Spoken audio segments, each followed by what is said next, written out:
Hey, third grade art friends, it's Mrs. Herbay. This week we are going to be adding watercolor to our flower garden flower garden drawings that we did on this diffusing paper.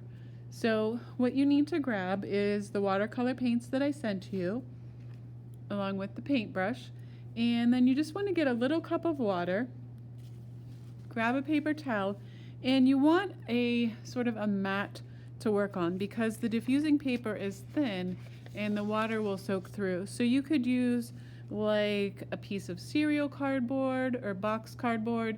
You could use a piece of foil or plastic wrap for the paper to sit on. Anything so that the paint doesn't bleed through and mark the table surface where you're working. Okay? So go ahead, grab those things, and then we'll get started. All right, guys, so the first thing that I want to do is I want to wake up my watercolor paints because they're dry. So what I often like to do is dip my brush into some water, and I'm just going to lightly massage that around, get it nice and wet, and then I'm going to rinse my brush out, and then I'm just going to work my way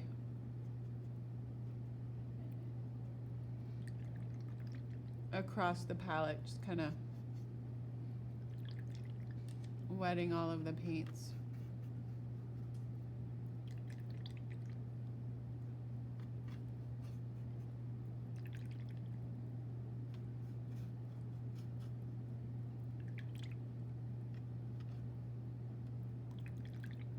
And then I'm going to work my way up this way.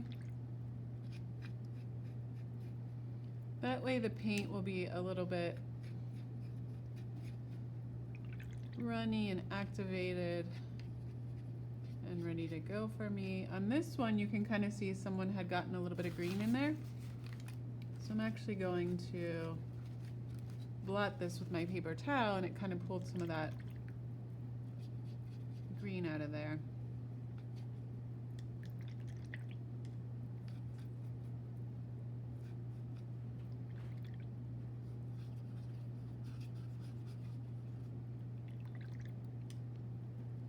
All right, so now my paints are all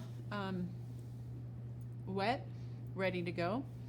And so go ahead and do that, and then we'll talk about the next step. All right, guys, so for the next step, what we need to think about is when you're painting on this diffusing paper, it's kind of like a coffee filter. And so you want, in order for the colors to blend, you will want the paper to be wet. If you want the color not to move around or blend, you want the paper to kind of be dry when you apply the paint. So I'm going to show you both ways. So what you can do is I'm going to apply some paint with the diffusing paper being dry. And you can see it soaks up the paint and the color is really, really nice and dark, okay? Now, so I filled that in there, okay? Then let's say I want to, also, if you wanted to mix some colors, like let's say I wanted to take some red and then mix some magenta over here, you can kind of mix it over here on the palette and then paint with it. So now what I'm going to do is I'm going to wet the petals first, and you can see some of the color that's already on my brush is filling in, and then I'm going to take the paint and paint in there, and you can see that it's lighter and the colors bleed through a little bit more into one another. Okay, so you can kind of see how it's a little bit lighter and like that. So what you'll do is you will just continue painting. So I kind of liked a dark, and you can, depending on how detailed some of your flowers are, you can use some colors. And then I'm going to do a little mixing again of that. And I'm gonna wet the, now my brush still had a little bit of the color on it. And you can see when it's wetter, it also will bleed outside of the flower sometimes. See how I'm getting a little bit of bleed out there? And that can give you kind of an interesting effect if you like, but if you don't like that, then you might want to not wet your paper first. So I'm gonna do the stems here and see how I wet the paper. And then I'm gonna paint the stem.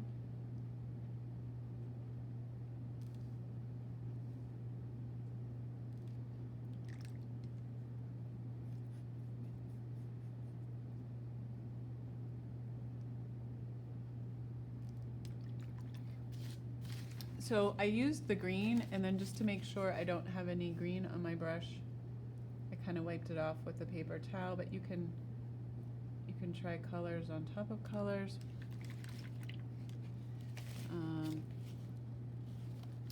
Here, down here, pull this up a little bit for you. I'm going to do yellow.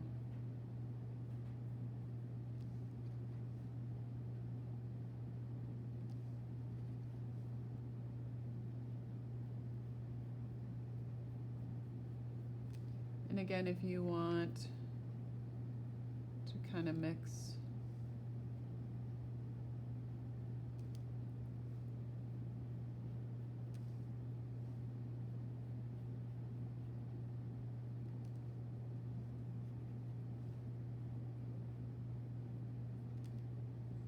again, you can try it if you wet the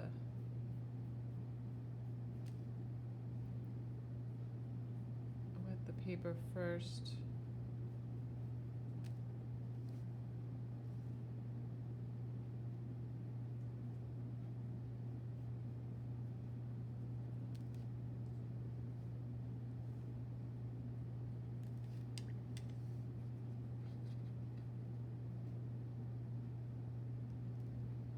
I got that. And then I got another flower down here.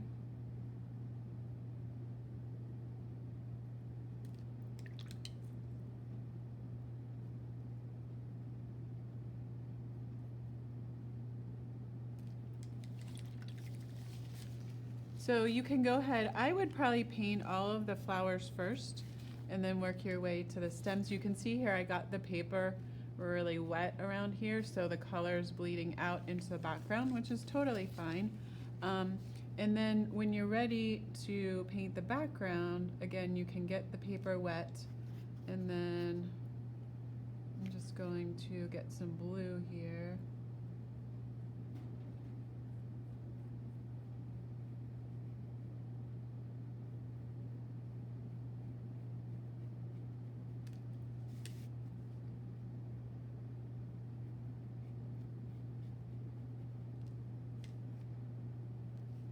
And if you want, you can use different colors of blue over top of one another. It looks kind of cool.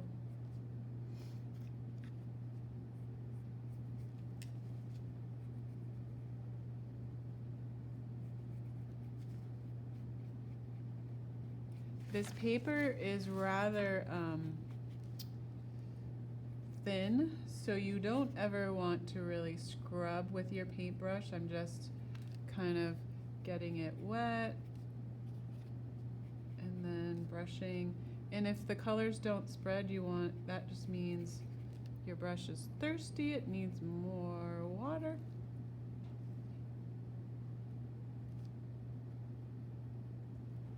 To get into tighter spaces, you probably just want to use not as much water. A little bit of a drier brush, like if I want to get in here.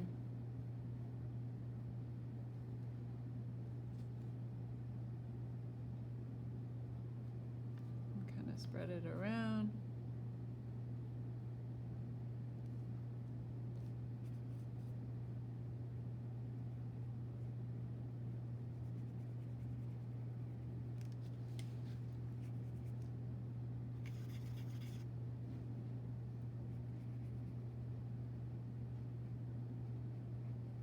Like that. So that's how you do, you paint the background part, and you're just going to continue. The nice thing about this is if you want to stop working, at any point you can stop. Your paper will dry, and then you can pick it back up at any point, and then just keep going. So I'm going to wet the, and you can see I still had some blue on my brush. To solve that, again, if you rinse your brush and then just gently dry it off, that kind of takes off the other color.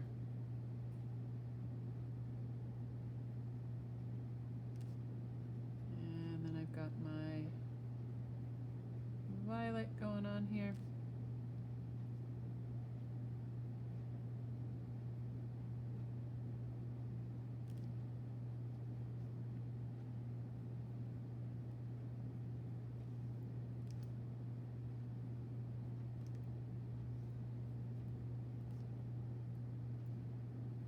Get my petals a little bit wet.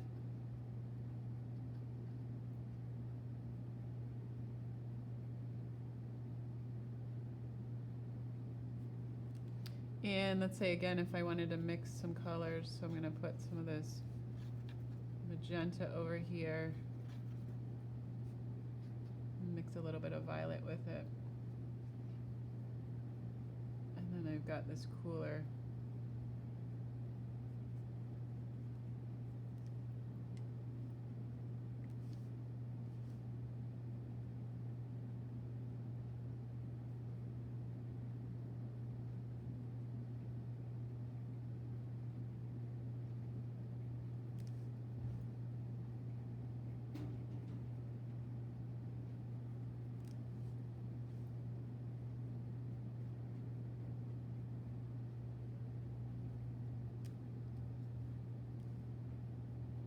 color like that.